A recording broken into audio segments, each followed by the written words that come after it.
Kelly and Eddie drive a car with two steering wheels, and it's not exactly legal. Daily from 3 to 6 on Club FM and Club TV. Koleg, kemi të ftuar kolegë dhe kush vjen I ftuar e gjen të shtruar mund të si gjë s'kemi. As karamele, as po I hëngre të gjitha, mos pas ke qenë. Koleg, raporti im me sheqerin dihet që është një nga veset e mia të shumta atë. Kjo duket nga dhëmbët e nxjera. Mysafir është Enet Mato I Ekovolis. Mirë mbrëma duhet të themi, mirë dita çat si ta themi. Shiko, mirë se erdhe. Enedi është mbijetues. Jeton çdo ditë sepse është gjithmonë më I biçikletës dhe ndërkohë promovon jetën e biçikletave, por kuptoni të kaloj njëri me 90. Ose kemi këtë zakonin për shembull, ka makinën e shtrenjtë, kaloj pa afër biçikletës dhe nxjerr dorën dhe e shty. Është trendi. Megjithatë pse e kemi ftuar Enedin sepse mirë në muaj në Club FM këtu në radio do të shpallim për vullnetarizëm njeriu e muajit dhe për muajin mars është pikërisht Enet Mato. Urime, ja çfarë surprize. Enedi nuk e dinte, është emocionuar. E dinte. Kjo ishte surprizë për mua. Se në rregull. Kjo është kënaqësi, nëse do I rikthej makinës, do I rikthej vetëm për dëgjuar këtë emision, kaq mrekullueshëm. Shikon apo tash që po e kujtoj. Po dhe veka stafon. Po, por kemi gjithmonë mundësinë që të bëjmë radio te bicikleta, nga ato radio të vjetra Iliri. Enet, mund të dëgjosh edhe me kufje, ne jemi gjithmonë 100.4, paktën për sa I përket Tiranës, ndërsa kjo makina jonë është makina më ekologjike e mundshme dhe që ecën më ngadalë se bicikleta. Jo, këtu janë dhe këmbësorë dhe ciklistë bashkë, që jemi një skuadër shumë eko, si rrallë. Tani, ne I shohim qendrat e Ekovolis kudo në për Tiranë, nuk e di gjithë to bicikleta që qarkullojnë, do thotë që shtuar numri I biciklistëve apo jo?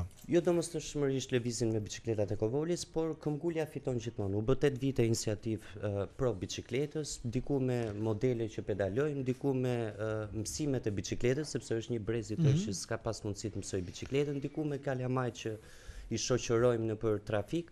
Dhe arriti që bicikletat ketë si tush vendin e vet, por jo hapësirë të sigurt, siç po thoshte Edi pak më përpara, ku të ndihen të sigurt dhe si thua ata jo profesionistët që janë bërë mjeshtra të çarjes trafikut, sepse është pak akrobatike situata e trafikut në Tiranë, edhe me bicikletë, po edhe me këmbë, jo vetëm me bicikletë. Shpesh kemi pa dhe me kalu me këmbë nga njëri krahët e tjetrit do hyj për shkofa në njërit, nuk është se kalon ai shkolla. Megjithatë është pothuajse matematike që larg qoftë nëse përplas një bicikletë me një automjet, ai që pson më tepër është automjete. Keni marrë nga këto bicikleta me fibra karboni, nga këto të pa. Jo, por gjithmonë mjeti më I dobët është e vërtetë që është bicikleta, por për Tiranën është mjeti më I fortë. Domethënë nëse duam të kemi ajër të pastër në Tiranë, nuk do e kemi prej makinës, do e kemi prej bicikletës. Kështu që këtu mund të jetë si thua me 2 rrota dhe I timon, jo me 2 timona dhe 4 rrota, por është I vetmi mjet që mund na sjellë ajër të pastër në mënyrë. Po ti vëshëre makina ka 2 timon dhe 2 rrota, nuk është se. Po.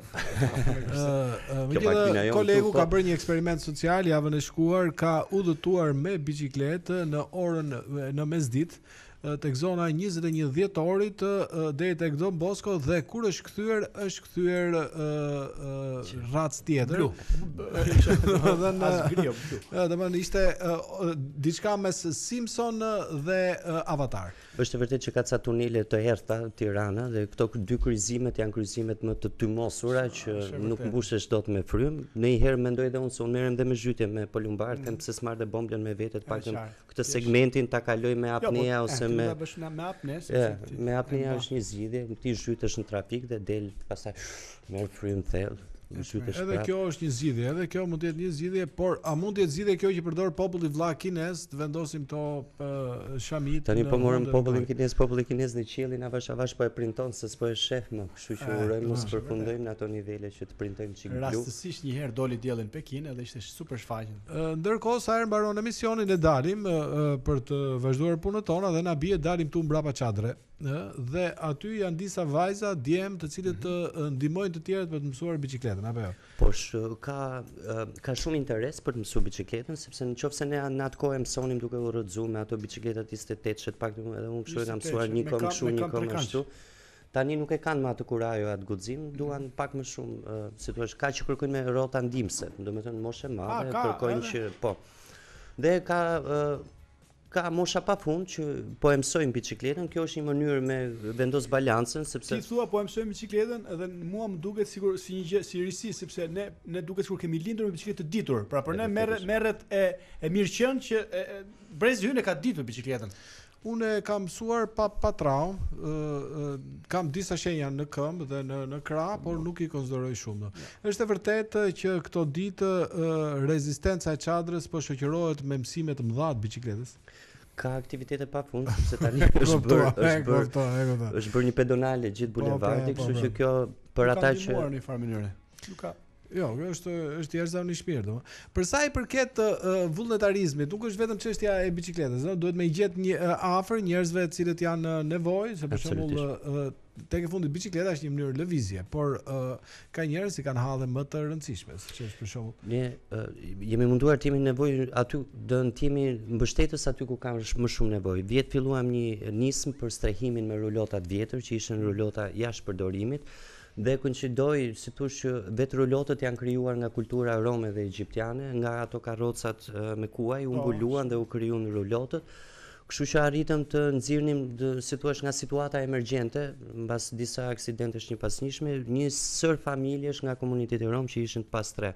Pastaj vazhdua me fushatën e Lurës, gjithë për Lurën, kur u mbollën me mira fidan sepse kishte humbur shpresa tërësisht. Dhe tani do rikthehemi prap këtë verë me promovimin e turizmit, pasi arritëm të krijonim një gjelbrim. Dakor, ti shumë mirë, unë kam dëgjuar, kam parë dhe fotot të kësaj iniciative, po ti mendon që nuk janë shkulur akoma, domethënë a ka mundësi që të bëhet një projekt me vazhdimsi në Shqipëri? Me vullnetarizëm bën mrekullira, sepse vullnetarizmi është i forcë e madhe, ne e kemi pas këtë, po e kemi pas të imponuar. Tash ne po mundohemi. Roje vullnetar atje në Lurë drejtë mori. Aty ka më shumë nevojë që komuniteti të kuptojë që e ka fatin të lidhur me natyrën dhe me mjedisin. Po nuk kuptuam këtë, nuk do kuptojmë kurrë asnjë gjë nga Shqipëria jonë. Do kemi një fat shumë të madh që kemi një natyrë kaq të larmishme, kaq të bukur dhe po dim ta respektojmë, mund të fitojmë shumë më tepër duke e mbrojtur e duke e respektuar. Sa pempishe keni arritur të rimbillni atje? Në Lurë kështu romba po tomba, një herë këtej, një herë andej u bën 10.000 fidan, po mbi gjitha u ringjall shpresa e Lurës turistike, sepse kishte humbur shpresa që në Lurë mund të shkelte më një vizitor apo një turist, dhe tashmë në Lurë ka interes akoma për të rikthyer si vizitor dhe si turist. Liçenet janë të pakët apo i kanë liçenet nuk i pren dot se ishin prej ujë, po të ishin prej drurit mund të kishin prerë. Megjithatë kemi parë edhe te liçenet mbetje plastike pafund. Kultura plastikës tutë ne është kancer dhe në një farë mënyrë ka përdonuar gjithë pejzazhet, që nga qeset që kanë përdonuar, po të zhytesh në ujë shef më shumë qese se sa peshë. Nuk ka më peshë, ka vetëm qese. E njëjta situatë është nëpër lume, e njëjta gjë është aty ku ti mendon që do jetë natyrë virgjër, ka gjithmonë një qese apo një shishe plastike.